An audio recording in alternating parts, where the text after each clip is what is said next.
ये तस्वीरें नेपाल की हैं। पहाड़ों के बीच से उठता गुब्बार, तेजी से बढ़ता पानी का फ्लो, देखते ही देखते पानी की लहरों में बहते वाहन, नदी किनारे खड़े घर और दुकानें मलबे में बदलते हुए, और चारों तरफ तबाही का मंजर।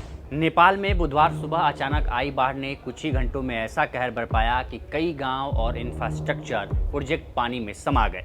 सबसे ज़्यादा असर चीन के सीमा से सटे रसुआ जिले के तिमुरे और स्याफ्रुबेसी इलाके में दिखा है। भोटे कोशी नदी में अचानक आई बाढ़ से अब तक कम से कम 8 लोगों की मौत की पुष्टि हुई है, जबकि कई लोग लापता हैं।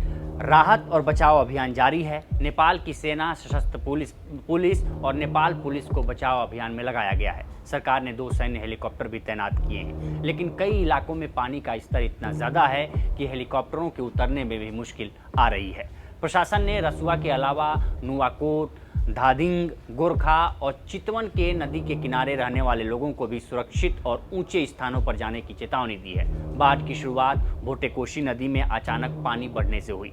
एनडीटीवी की रिपोर्ट के मुताबिक बुधवार सुबह करीब 9 बजे नदी का जलस्तर अचानक बढ़ा और पानी तिब्बत की तरफ से आने की बात सामने आई। हालांकि अभी तक इस बात की आधिकारिक पुष्टि नहीं हुई है कि बाढ़ की वजह बादल फटना, भारी बारिश या ग्लेशियर लेक आउटबर्स्ट फ्लड यानी ग्लेशियर झील का फटना या कोई दूसरी प्राकृतिक घटना थी। इस इलाके की भौगोलिक स्थिति भी इसे बेहद संवेदनशील बनाती है। भोटे कोशी नदी तिब्बत से नेपाल में आती है और आगे जाकर त्रिशूली नदी का तंत्र का हिस्सा बनती है। अचानक पानी बढ़ने पर संकरी पहाड़ी घाटियों में नदी बेहद तेजी से तबाही मचा सकती है। दिलचस्प बात यह है कि इसी नदी में साल 2025 में भी अचानक बाढ़ आई थी।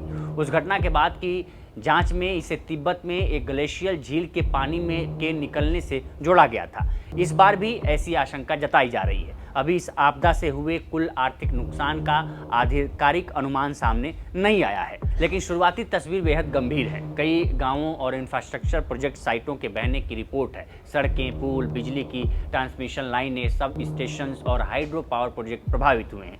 करीब 50,000 आबादी वाले रसुआ जिले के कई हिस्सों में से संपर्क और आवाजाही टूट चुकी है। नेपाल के ऊर्जा मंत्रालय के मुताबिक बाढ़ के कारण करीब 430 मेगावाट बिजली उत्पादन क्षमता प्रभावित हुई है। यह नेपाल की कुल हाइड्रो पावर क्षमता का 12% से भी ज़्यादा है। यानी इस आपदा का असर सिर्फ जान माल तक सीमित नहीं है, बल्कि बिजली आपूर्ति और अर्थव्यवस्था पर भी पड़ सकता है। ताज़ा रिपोर्टों के मुताबिक 8 शव बरामद किए जा चुके हैं। इसके अलावा 33 सुरक्षाकर्मी लापता बताए जा रहे हैं। इनमें 26 नेपाल पुलिस और 7 आर्म्ड पुलिस फोर्स के जवान हैं। इसका मतलब है कि आने वाले घंटों में मृतकों की और लापता लोगों की संख्या बढ़ सकती है। बाढ़ ने चीन नेपाल सीमा के पास महत्वपूर्ण व्यापारिक और आवाजाही वाले इलाकों को भी प्रभावित किया है। सीमा के दूसरी तरफ तिब्बत के ग्योरोंग काउंटी में भी भूस्खलन से बड़े नुकसान और लोगों के लापता होने की खबरें हैं। दरअसल नेपाल में बाढ़ और भूस्खलन आम प्राकृतिक आपदाएं हैं और हर साल मानसून में बड़ी संख्या में लोग प्रभावित होते हैं। इससे पहले साल 2017 में ऐसी ही आपदा आई थी। 2017 की बाढ़ को नेपाल में पिछले कई दशकों की सबसे गंभीर बाढ़ आपदाओं में गिना जाता है। संयुक्त राष्ट्र के मुताबिक 2017 में नेपाल में हुई बाढ़ को उस समय 15 साल की सबसे खराब बारिश के बाद आई बड़ी आपदा को बताया गया था। 35 जिलों में असर पड़ा था। करीब 17 लाख लोग प्रभावित हुए थे और 65,000 घर नष्ट हुए थे।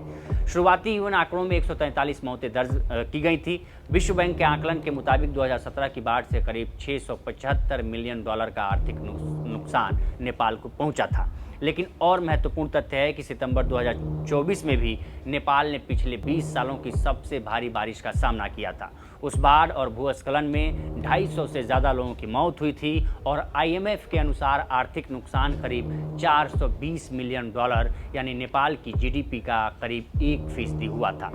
19,000 से ज़्यादा घर तबाह हुए थे और बुरी तरीके से क्षतिग्रस्त हुए थे और करीब 65,000 हेक्टेयर कृषि भूमि प्रभावित हुई थी।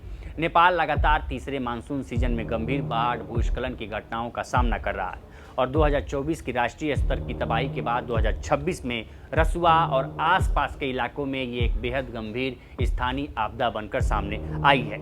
नेपाल की भौगोलिक स्थिति उसे बाढ़, भूस्खलन और हिमालयी आपदाओं के लिए बेहद संवेदनशील बनाती है, लेकिन हाल के वर्षों में चिंता इस बात को लेकर बढ़ी है कि अचानक आने वाली फ्लैश फ्लड और ग्लेशियर लेक आउटबर्स्ट फ्लड बेहद कम समय में भारी तबाही मचा सकती हैं।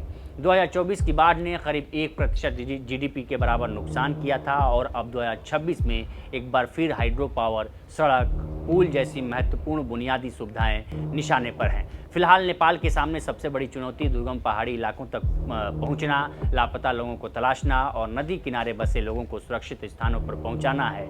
और जब तक पानी उतरता नहीं और सर्वे शुरू नहीं होता, तब तक इस तबाही की असली तस्वीर सामने नहीं आएगी। अभी इतना साफ है कि कुछ घंटों में आई इस बाढ़ ने नेपाल के सीमावर्ती पहाड़ी इलाकों में जिंदगी, सड़क, बिजली और कारोबार सबको बुरी तरीके से प्रभावित किया है। तो फिलहाल इस रिपोर्ट में इतना ही। इस पर आपकी क्या राय है, हमें कमेंट करिए और ज़रूर बताइए। देखते रहिए लोकमत। नमस्कार।